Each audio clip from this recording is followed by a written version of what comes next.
Hi, and welcome to AP Daily.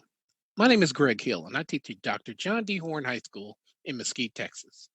Today, we're going to talk about topic 2.11 Forced and Voluntary Migration. In this video, we'll look at forced migrations, including slavery, events that produce refugees, and internally displaced persons, as well as asylum seekers. What will we learn? Forced migrations. These are migrations where people basically have no choice but to leave. I think we need to first review the difference between immigrants and immigrants. Immigrants are people entering a country. Emigrants, which comes from the French term emigres, are people leaving a country. Here are the types that we will focus on. We'll focus on slavery, refugee and asylum seekers, and IDPs, or internally displaced persons. Slavery. This is the process of detaining a human against their will. This includes the trafficking of humans across the globe. This can be in the form of sex trafficking or the trafficking of workers from an LDC to an MDC. According to the United States State Department, there are four types of slavery. Bonded labor or debt bondage, where a person owes a debt. This can be in the form of a want ad asking people to go to America where jobs are located. And as soon as that person gets to the United States, there may be a job, but no wages are handed over to the migrant because a quote unquote debt is still owed to the person that transported them. Domestic servitude. In many countries, domestic servants in the form of maids, butlers, and other servants are held in bondage through the use of holding their passports. By holding their passports, the employers are able to hold these people in bondage. Forced child labor. Children are often forced into working in working camps or other conditions, sometimes by their family members, in order to work off a debt or to make a little money to support the family. Child soldiers. Often these are children well below the age of 18 that are forced to fight in civil wars and other means. Refugee asylum seekers. These are people that are forced to emigrate or leave a country based on political factors, such as religious or political persecution or severe violation of human rights. War, whether it be a civil war or war against a foreign state. Environmental factors, drought, famine, disease, severe weather events, whether it be a hurricane or a tornado, contribute to people seeking refuge in other areas. Also, tectonic events in the form of volcanoes and earthquakes can force people out of their homes and move into other areas. Asylum seekers. These are refugees that seek refuge or protection in another country. Often, they're seeking protection from violence or they are seeking protection because of an economic event. Let's practice. There has been an increase in asylum seekers from Syria to the European Union in recent years. Which of the following best describes the reason for this migration? If you need to, pause this video for a moment and think about your answer. The answer choice is C, a continuing issue of conflict and political unrest within Syria. What should we take away? Forced migrations. Humans are often forced to migrate based on factors around bondage, civic unrest, and or environmental factors. I want to give a special shout out to the Jaguars at John Horn High School in Mesquite, Texas, where every day it's great to be a Jaguar. My name is Greg Hill, and this has been your AP Daily. Thank you. Hi, and welcome to AP Daily. My name is Greg Hill, and I teach at Dr. John D. Horn High School in Mesquite, Texas. Today we're going to finish topic 2.11, Forced and Voluntary Migration. In this video, we'll discuss the types of voluntary migrations. What will we learn? We will look at the types of voluntary migrations, from transnational to rural to urban. First, transnational migration. This is basically when a person leaves their country of origin and enters another country.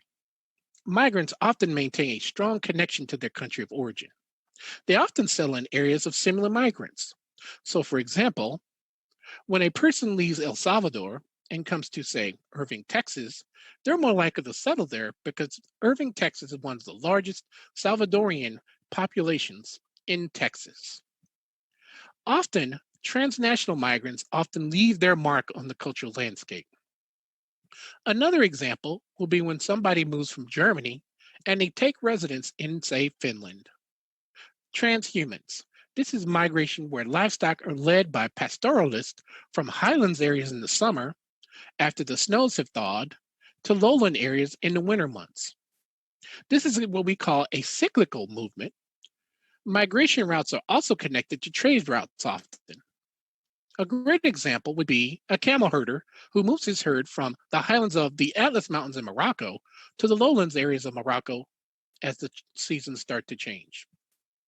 Another often mentioned example is cattle farmers in Switzerland.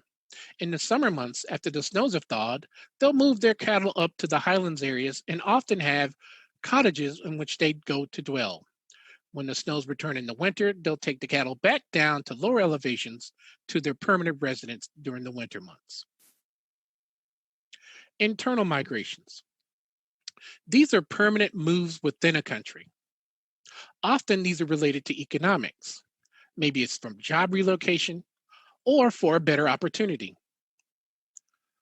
Culture also influences internal migrations, whereas people want to live near people that share some of the same cultural traits. Socioeconomic status. If somebody moves from, say, Seattle, Washington, and they tend to live in a middle class or upper middle class neighborhood and happen to move to, say, St. Louis, they will look to live in a similar socioeconomic demographic. That brings us to two important terms or phrases. Interregional migration, where people move from one region to another. Say a person moves from the Pacific Northwest of the United States to the Southeastern United States in a state such as Florida. Intraregional migration. This is movement within a region. So, for example, if a person moves from Austin, Texas to, say, San Antonio, Texas, that is pretty much within the same region. A great example of internal migration would be Californians who moved to Texas with the shift from Toyota of North America from California to Plano, Texas. Chain migration. This is migration where there is some type of relationship with a previous migrant. This is often familial, meaning there is a brother, there is a sister, there is a spouse, there is a parent, or in sometimes extended family that have a connection to a previous migrant. Oftentimes, this can ease the burden of migration. For example, if a daughter gains citizenship in the United States, coming from a country like India or the Philippines or France, and petitions for her spouse or her parents to gain citizenship, which is one of the forms that migrants can gain their citizenship in the United States. Step migration. This is where there is a series of starts and stops. It often can involve, as you've seen in previous videos, the concept of intervening obstacles and or intervening opportunities. For example, when I was in Morocco, I encountered migrants from Senegal and other parts of West Africa. They were making a stop in the city of Casablanca. They were going to fly to Barcelona, Spain, and continue on to Berlin, Germany. They were attracted to Germany because many European Union nations have very relaxed migrant policies. Guest workers and remittances. These are temporary workers who often have permission to be in a particular country. They work in fields such as medicine, maybe having a specialization that is in high demand in a particular country. In education, professors, researchers, and students are often able to gain student or education visas to be in a country for a particular amount of time. When I was in Oman, I saw many guest workers that were there in the construction trade, as Oman is starting to build up in many of its urban areas. Guest workers often send a portion of their salary back in the form of what are called remittances, or in Spanish, remesas. This is money that they send back through means such as Western Union and other means back to their home country. This is used to support family members or often to go to foreign banks where they can save up that money for when they return back home. An example would be a nurse from the Philippines in the United States on a work visa. She would send a portion of her salary back home to help her family. Rural to urban migrations. This is when people move from rural areas to the cities. They're often drawn by economics, job opportunities, housing, and also services available. An example would be a person in Maybank, Texas. They moved to Dallas due to Dallas having a better job market and also a better housing stock. Let's practice. What type of migration would this be? A group of women are migrating from Sierra Leone to Amsterdam in the Netherlands. First, they stop in Morocco after running out of funds to continue on. They decide to set up an informal business braiding hair in the city center. They earn enough money to continue on to Amsterdam. What type of migration would this be? Pause the video and think about it for a few minutes. The answer is step migration. Now, many of these women continued on to Amsterdam, but for many in their group, they decided to stay in Morocco because of the amount of money they were able to make from braiding hair. What should we take away?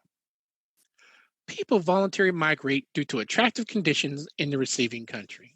I'd like to give a special shout out to the Chargers at Providence Day School in Charlotte, North Carolina, and teacher Jennifer Bray, my good friend. This has been your AP Daily. My name is Greg Hill, and thanks for watching.